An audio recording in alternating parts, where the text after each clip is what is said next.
I was working at a hotel in Barcelona when an American guest walked up to the front desk around 3 p.m. He looked confused. He asked me what time the sun would be going down today because he needed to plan his evening.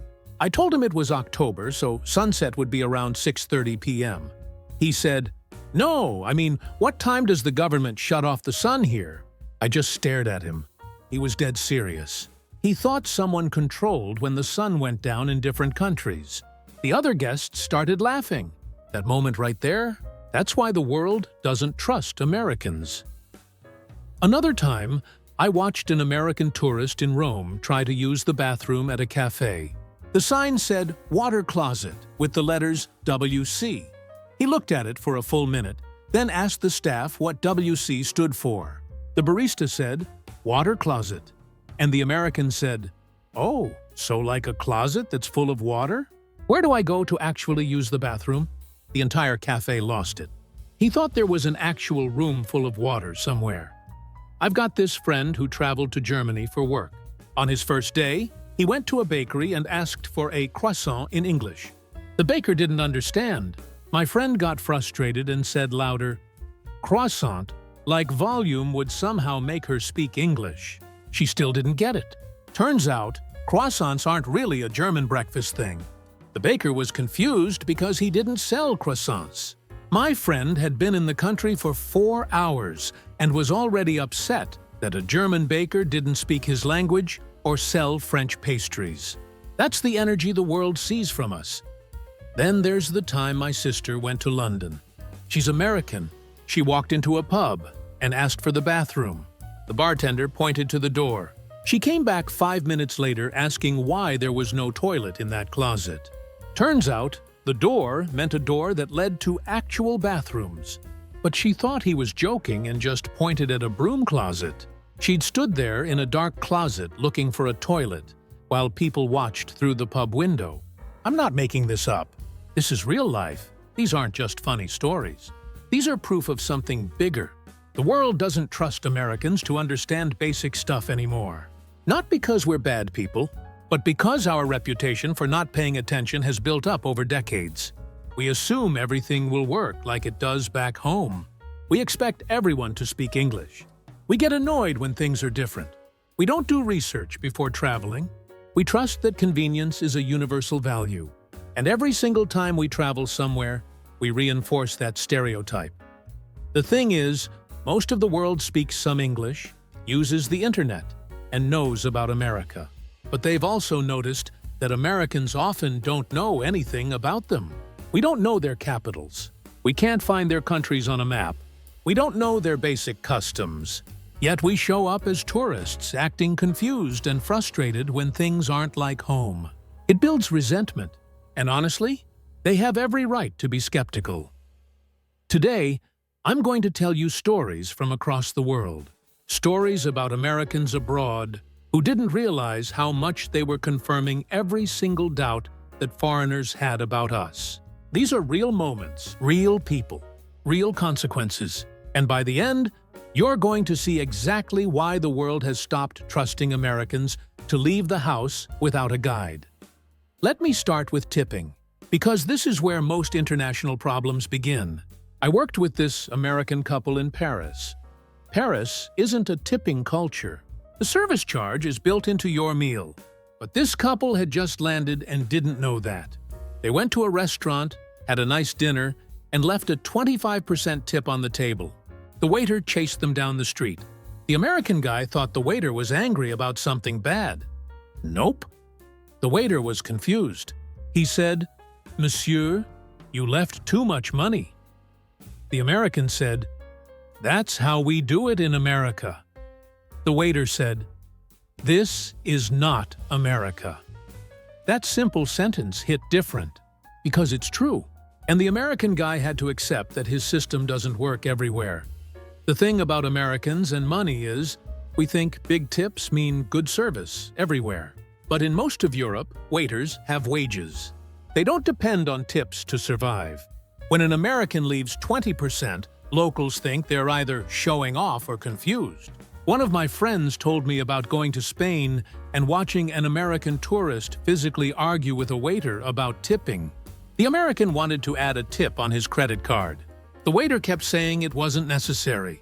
The American said, "But don't you want more money?" The waiter said, "No, I want you to enjoy your meal and leave." That waiter understood something Americans haven't learned. Money isn't always the answer to feeling welcomed. Airport security is another place where Americans stick out. I watched an American at Munich Airport pull out a pocket knife and put it on the conveyor belt at security. The German officer just looked at it, then looked at him. The American said, "I forgot I had that." The officer asked if he thought airport security was a joke. The American said, "I've gotten through security in America with it before." The officer explained that Europe isn't America. They don't let things slide. Security exists for reasons. The American got frustrated, saying it was just a small knife. The officer said, "Exactly why you shouldn't have it." That's when it clicked for him. Then there's plugs. Every American travels and forgets about plugs. We get on a plane to London, and suddenly we can't charge our phones because the outlet looks different. But here's the thing. Some Americans get angry about it. I'm not joking.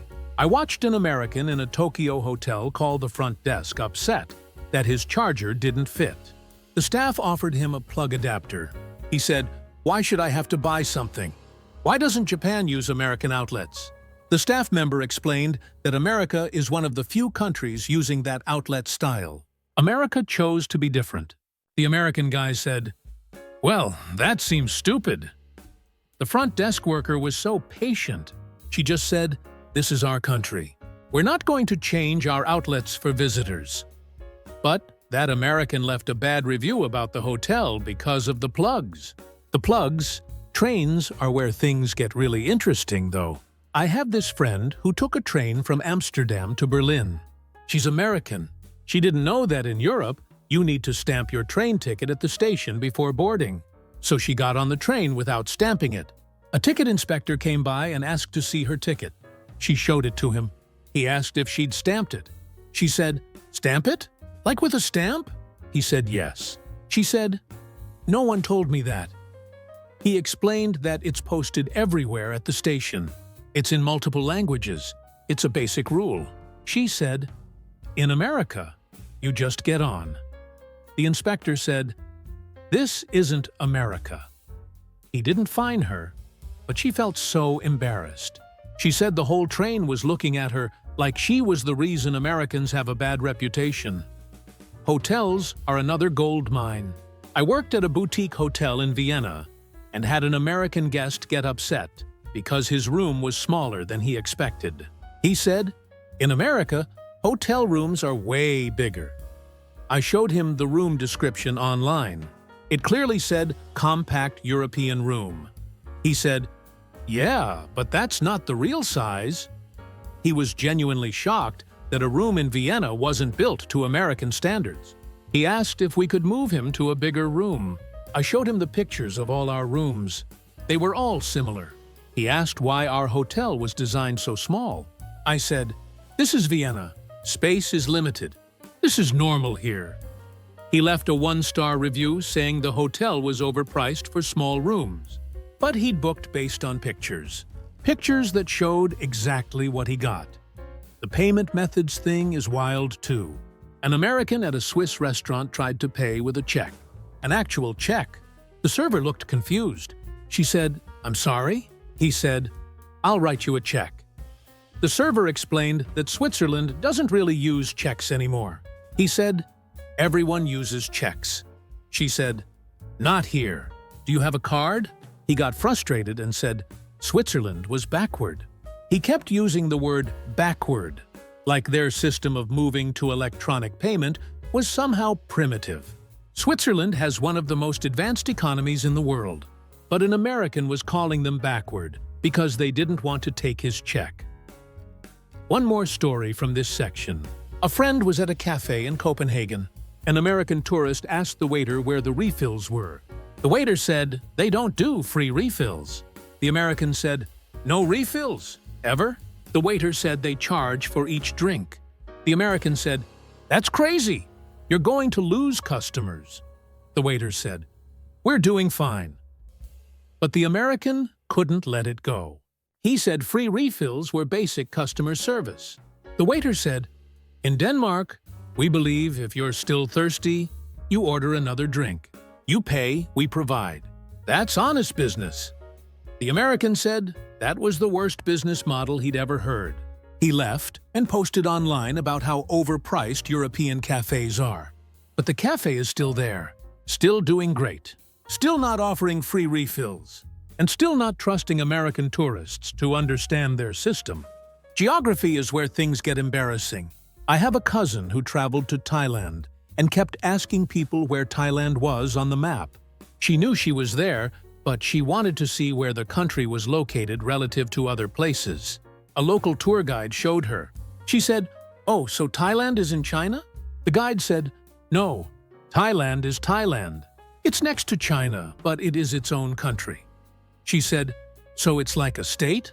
The guide said, "No, a country is not a state. Thailand has its own government, army, and flag." She seemed shocked by this.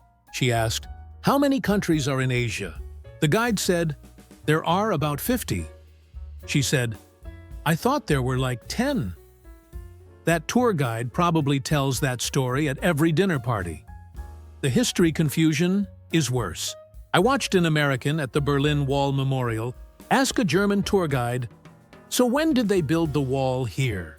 The guide said, 1961. The American said, "Oh, so it's pretty new then." The guide said, "It's been here for 60 years, but yes, in historical terms it's recent." The American said, "But like, do you remember when they built it?" The guide was in his 60s. He said, "I remember when they tore it down. I was there in 1989. The American said, "Wait, they tore it down? Why?" The guide explained the fall of the Berlin Wall, the end of the Cold War, the reunification of Germany. The American said, "Oh, I thought the wall was like an ancient thing."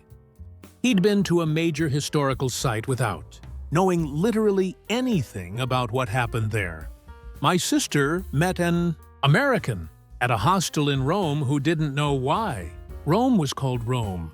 She thought it was just a random name. My sister explained that Rome is the capital of Italy and has been a major city for thousands of years. The American said, "Thousands? Like how many thousands?" My sister said, "About 2,800 years. The American said, "That's insane. Nothing in America is that old." My sister said, "Most of Europe is that old." The American said, "How is that possible? America is old." My sister had to explain that America as a country is only about 250 years old, while European cities have been around since ancient times. The American seemed genuinely troubled by this. She said she'd always thought America was older because it's bigger. Size and age apparently feel the same to some people. The languages thing is huge. I was in a cafe in Barcelona and heard an American ask for directions in English.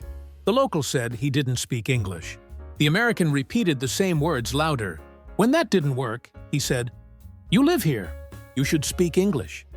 The local said, "This is Spain. We speak Spanish." The American said, "But everyone should know English." The local said, "Why? We're not in America." The American said he was a tourist and shouldn't have to learn Spanish just to visit. The local said, "I'm not asking you to learn Spanish. I'm asking you to realize that the world doesn't revolve around English." That probably was the most respectful version of that conversation possible. Another story. An American at a map shop in London asked the employee where she could find a map of America. The employee pointed to a whole section. The American looked through maps for 5 minutes, then came back confused. She said, "These maps are too zoomed in. I need one that shows the whole world with America in the middle." The employee said, "America isn't in the middle of the world." The American said, "Yes, it is." The employee showed her a world map. America is on the left side, kind of in the middle height-wise. The American said, "See? Middle." The employee said, "That's not what middle means." The American insisted that on maps, America should be in the center. The employee explained that different maps put different countries in the center depending on perspective. The American didn't believe him. She left upset, probably thinking that British people don't know how maps work. Measurements cause constant confusion. My friend was in Germany and went to buy a drink. She asked for a large. The barista said, "You mean half a liter?" She said, "I don't know what that is. Just make it big." The barista poured a 500 ml drink. She said, "That's not big. Make it bigger." The barista explained that's already half a liter, which is more than a standard American large. She said, "Okay, but in milliliters, that's not a real measurement." The barista said, "Half the world uses milliliters." She said, "That's not a real number." The barista had to explain that milliliters are absolutely real and are used by most countries. The American girl left thinking Europe had invented fake measurements. Dates are another constant source of confusion. An American at a hostel in Paris saw a date written as 15/22, 2024. He asked what it meant. Someone said, October 15th, 2024. He said, "No, that would be 10/15/2024. They explained that most of the world uses day, month, year format. He said, "Why would you do it that way?" They said, "Because it makes more logical sense. You go from smallest to largest. Day, month, year." He said, "No, in America, we do month, day, year, and that's the right way." He genuinely believed that one country's date format was objectively correct, and the rest of the world had made a mistake. Most of the world, by the way. Most of the world uses day, month, year. Here's a story that combines history and arrogance. An American at a museum in Athens was looking at ancient Greek sculptures. He asked the guide, "Where are the American sculptures?" The guide said, "This is a Greek museum. These are Greek artifacts." The American said, "Yeah, but where are the American historical pieces?" The guide explained that America didn't exist when these sculptures were made. Greece was already 2,000 years old when America was founded. The American said, "That can't be right. Everything important happened in America." The guide said, "Actually, most of Western civilization came from Greece." The American said, "We learned that in school, but then America made it better." The guide had no response. There was literally nothing he could say to that. Quiet hours destroy Americans. I lived in an apartment complex in Switzerland, and my American neighbor had no concept of quiet hours. In Switzerland, like much of Europe, there are official quiet times, usually 10 p.m. to 8 a.m. on weekdays, and sometimes all day Sunday. My neighbor would vacuum at 11 p.m. on a Sunday. The neighbors complained. He said, "It's my apartment. I can use it whenever I want." They explained quiet hours are a legal requirement. He said, "That's controlling. In America, we do what we want in our homes." Someone had to explain that when you live in an apartment building with shared walls, your choices affect other people. He said, "That's their problem for buying apartments with bad sound insulation." He genuinely didn't understand that quiet hours existed to let people sleep. Shoes indoors is another one. I worked at a hostel in Tokyo and had an American guest walk around the entire hostel with his shoes on. In Japanese culture, you typically remove your shoes when entering homes and many indoor spaces. The hostel had a shoe rack at the entrance. He ignored it. Other guests were uncomfortable. I politely asked him to remove his shoes. He said, "Why? My feet might be dirty." I said, "That's exactly why we remove shoes. It keeps the floor clean." He said, "But that's disgusting. I'd be walking around in socks." I said, "Yes, everyone does." He said, "That's weird." He never removed his shoes. He also complained in his review that the hostel was weird about footwear. Queue culture in the UK is something Americans just don't get. I watched an American at a train station in London not stand in line properly. He kind of stood near the line but wasn't really in it. When people started boarding, he jumped in front of people. Someone told him to get to the back of the queue. He said, "I'm standing right here." The person said, "Yes, behind us. There's a line." The American said, "It's not a real line. You're all just standing." A British person explained that standing in order is the line. You follow the person in front of you. The American said, "But nothing's separating you. That's not a real line." The British person said, "In Britain, we respect the natural order of people."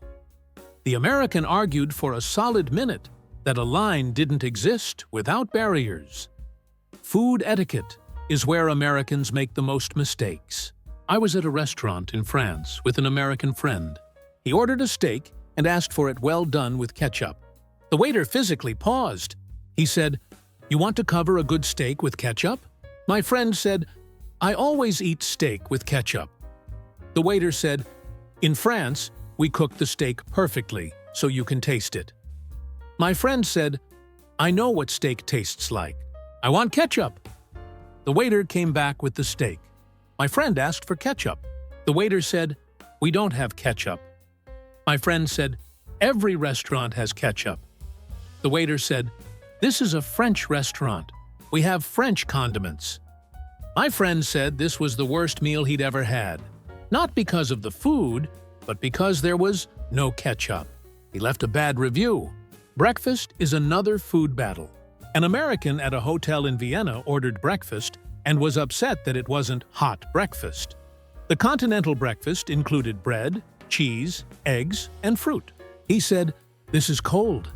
The staff said some items were warm. He said, "In America, breakfast is hot. Eggs, bacon, pancakes, all hot."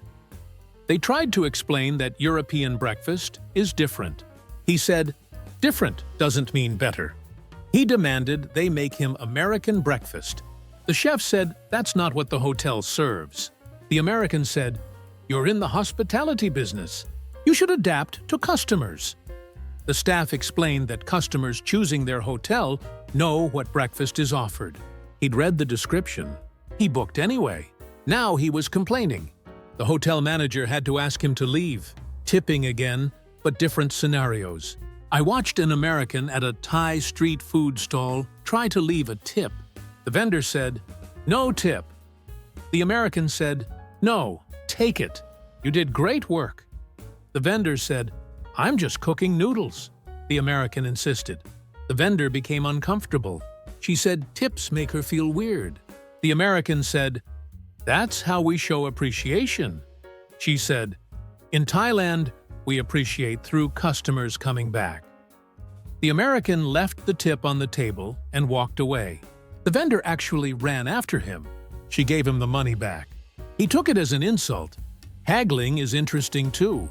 An American at a market in India refused to pay the asking price. He said it was too much. The vendor said it was fair. The American said, "In America, everything is negotiable." The vendor said, "This is India. The price is the price." The American haggled anyway and got angry when the vendor wouldn't lower it. He said, "You're losing a sale." The vendor said, "Maybe, but I'm not selling myself short." The American walked away, insulted. He actually came back 2 hours later and bought it at full price because he really wanted it. Noise levels in public are another American thing. I was at a train in Germany, and an American woman was on a phone call. Loud, talking about her personal stuff. In Europe, people don't do this. It's considered rude. Someone asked her to speak quieter. She said, "I paid for a ticket like you did." They said, "Yes, but you're yelling." She said, "This is how people talk on trains in America. If you don't like it, move seats." She literally didn't understand that different places have different norms about public noise. Personal space is wild too. Americans often stand very close to people. I was in a line at a bakery in Copenhagen, and an American stood directly behind me. Not a normal distance. Like touching distance, I moved forward. She moved with me. I moved again. She moved again. I turned around and asked if she needed something. She said, "I'm just standing in line." I said, "You're very close." She said, This is how close people stand. In America, it might be normal to her, but in Copenhagen, it made people uncomfortable. She got annoyed when multiple people in the bakery stepped away from her. She didn't understand that personal space preferences are different everywhere. The metric system is the most famous one. I've heard countless stories of Americans struggling with kilometers, kilograms, and Celsius. An American in Canada asked how fast the speed limit was and got told 100. She said, 100 what? Miles? The Canadian said, kilometers. She said, that's insane. That's like 60 miles per hour? That seems slow. It's actually about 62 miles per hour. But her initial reaction was that Canada was doing speed limits wrong. Not differently. Wrong. Temperature Celsius confuses everyone from America. An American visiting Norway checked the weather and saw it would be 15 degrees. He packed shorts. It was Celsius. 15 degrees Celsius is about 59 Fahrenheit. He was freezing. He complained that the weather forecast was wrong. It wasn't. His entire country just uses a different temperature scale, and he didn't check. The 24-hour clock causes endless confusion.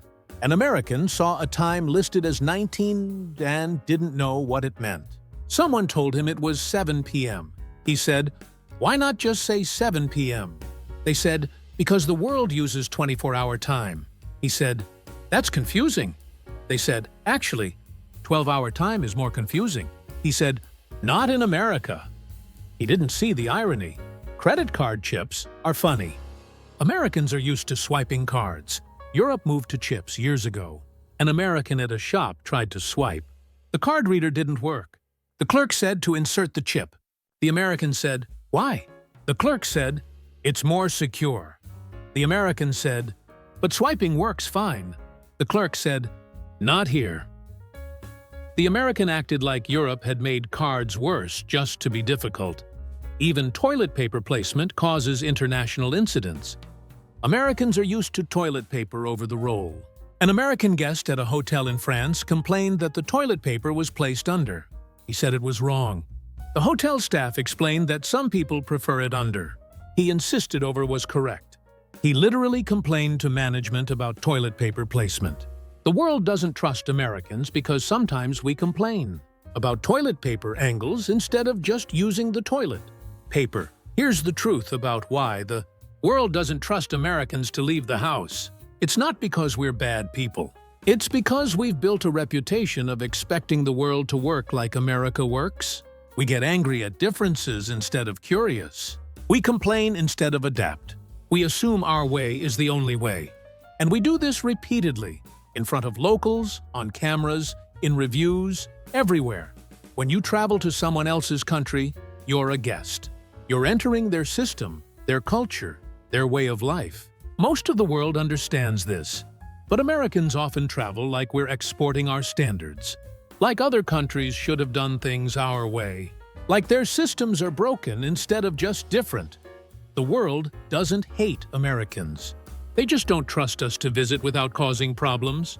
And honestly, based on these stories, based on the repeated patterns, based on the lack of research before traveling, they might be right to feel that way. So there's one more story I want to tell you because it perfectly sums up why this matters. I have a friend who traveled to Scotland and got completely lost in Edinburgh. He asked for directions. A local pointed him the right way. My friend said, "Thanks, mate." The Scottish person said, "I'm not your mate, I'm just helping." My friend was confused. He said, "In America, mate is friendly." The Scottish person said, "In Scotland, it means something. You don't call strangers mate." My friend said, "You're being unfriendly." The Scottish person said, "I'm giving you directions. That's friendly, but I'm not your mate."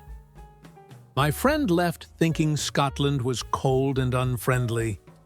But here's what actually happened. That Scottish person was being helpful and direct. They gave clear directions. But my friend interpreted it through an American lens and decided they were unfriendly. He went home and told people Scotland was rude. He left a review of his hotel saying the locals were hostile. He told his friends not to visit because people were mean. One interaction with one person in one country changed his entire perspective, and he told dozens of people about it. That's the problem. Americans travel with American expectations, get confused, blame the country, and then tell everyone back home that place was weird, or rude, or backward. We're not just creating problems for ourselves abroad. We're spreading misinformation back home. We're convincing other Americans not to travel because we had bad experiences based on our own misunderstanding. The world doesn't trust us because we don't trust the world. We travel with our guards up, expecting things to be confusing or wrong. We film ourselves not understanding simple things and post it online like we're the victims. We expect everyone to speak English and have American conveniences. And when they don't, we treat it like an offense instead of a difference. But it's not too late. Americans can travel better. We can research countries before visiting. We can learn a few words of the local language. We can read about customs and expectations. We can approach differences with curiosity instead of frustration. We can tip appropriately, follow local laws, respect quiet hours, and accept that our way isn't the only way. We can be the kind of travelers the world actually trusts, because right now, the world sees us coming and takes a step back. They prepare for confusion and complaints. They lower expectations. They assume we'll cause problems. And the sad part is, we keep proving them right. These stories aren't just funny. They're a warning. They're a pattern. They're evidence that Americans have built a reputation for not understanding the world, not respecting differences, and not being willing to adapt. And until we change that reputation by actually changing how we travel, the world will keep not trusting us. The good news is, there are millions of Americans traveling who don't do any of this, who prepare, who respect, who adapt, and who have amazing experiences. But their stories don't get told. We remember the guy who complained about toilet paper placement or yelled for ketchup. We remember the person who expected everyone to speak English or thought the sun was controlled by governments. So maybe next time you travel, remember these stories. Remember that you're a guest. Remember that different doesn't mean wrong. Remember that the world existed perfectly fine before you got there and will continue just fine after you leave. And maybe, just maybe, we can start building a new reputation. Not as the tourists everyone dreads, but as travelers who actually respect the world we're visiting. The world hasn't stopped trusting Americans yet, but we're close, and only we